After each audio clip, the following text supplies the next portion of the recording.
Greetings, ladies and gentlemen, and welcome to this latest edition of Tales from Outer Space. And as always, I hope that you enjoy. Story number 1, Q-Ships, written by Provisional Rebel. The captain almost had to laugh as he watched the convoy. The Federation was either grossly desperate, or they were really just showing the flag rather than planning to support the Hassarians. Tactical, designate Jafari frigate and freighter as targets 1 and 2. We'll clean up the rest of the space trash when we are done with the real battle. Get us a target lock, passive sensors only. His eyes skimmed over the strange sensor readings from a number of human ships. At least he assumed that they were all human now. They were second-hand at best, and looked like some of them who had several generations out of date, despite their, interesting modifications. He shook his head in disgust. The humans were new to the Federation, but had become a disgraceful reminder to never let the lesser species get their hands on anything even marginally useful. Hell, it didn't even have to be useful for a human to trade, barter, and beg for it. Do we have our lock? Yes, sir. Very well. Fire at will. Firing. Contact in 3, 2, 1. Sir, it's a sensor ghost. The shots went straight through at the targets. The ship shuddered, and the world tore into chaos around him. His mind raced. There must have been a frigate running stealth in the wake of the convoy that deployed the decoy drones. That was far too fast a reaction time. Damage report. Tactical. Find us a target. No new contact, sir. The shot originated from within the convoy. Damage control teams report we have a hull breach in cargo bays. We didn't hit anything vital, but whatever it was went straight through our armor. Sir, we have target. One of the freighters is running hot. She fired some of the mass drivers at us. Looks like she's charging for another shot. Designate target 1. Roll to the forward shield arc and fire weapons once you have a lock. The captain sat back in his chair, his hands shaking as he swept over his console to take in the new information. That ship was... His heart rose in his chest as he looked at the sensor readings.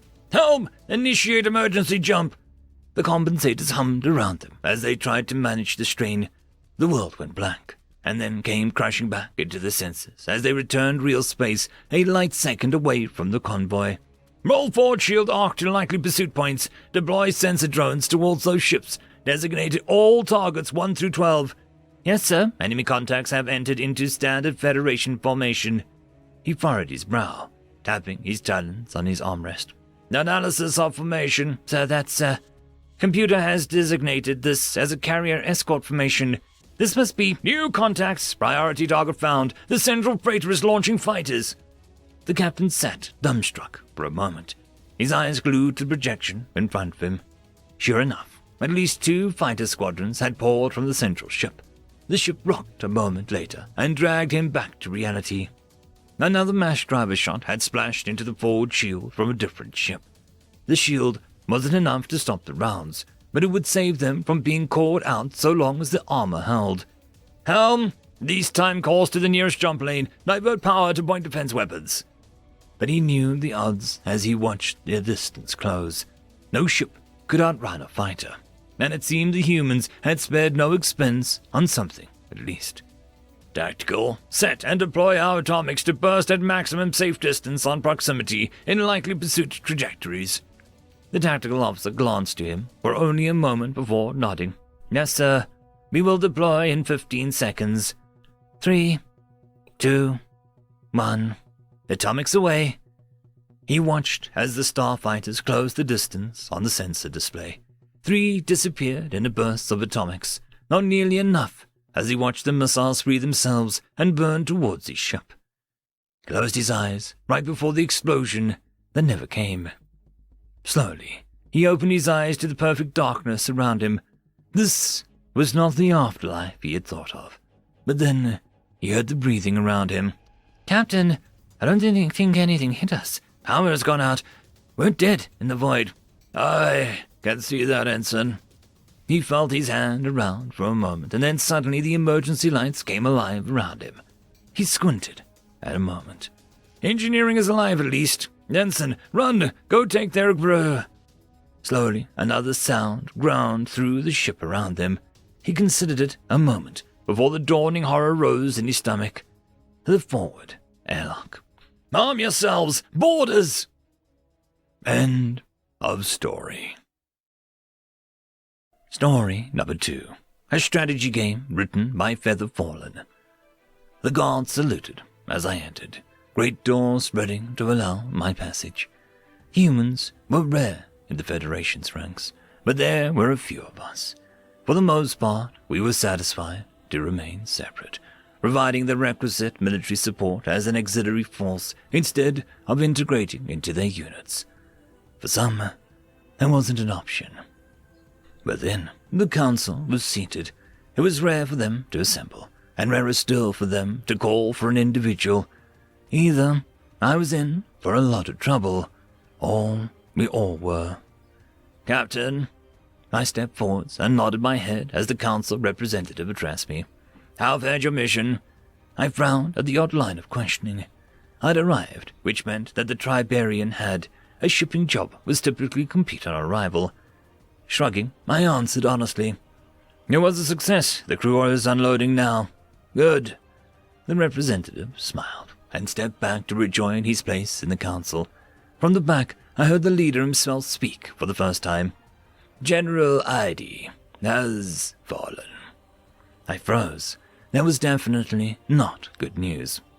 I see. That still didn't explain why I was here. We understand that it's a different branch, but our ground forces need a leader. The representative stepped forward again. We wanted to offer you the role. I hesitated.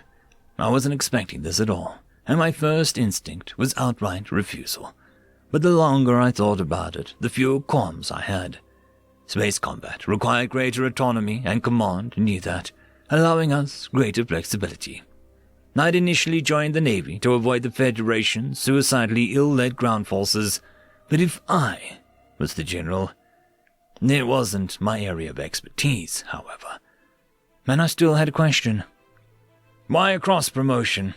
The council shared a look, some nodding sagely at the question, and 3 spoke in turn. Our other choices are inexperienced. They've been trained, but are far too inflexible for this offensive. We've been keeping tabs on you. We've seen how hard you worked for it, how you run tactical simulations into the late hours even during your free time. The officers remaining, you are the most qualified to lead us. They went silent again, waiting for my reaction.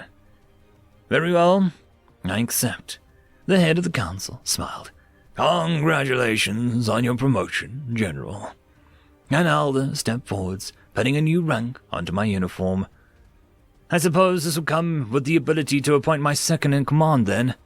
They nodded. It does. What would you have us do? First things first, I want every map of the situation we have. The council nodded, and a soldier stepped forwards with a datapad. And your second? Bring me the Tiberian's first engineer. There was some murmuring at that. I was going to promote an engineer, someone without military experience. My first move was an act of favoritism. I wasn't too worried, though. They couldn't afford to second-guess my very first decision. Evidently, I was right, as I soon dispatched messengers to retrieve him from the ship. In the meantime, I began to appraise the situation.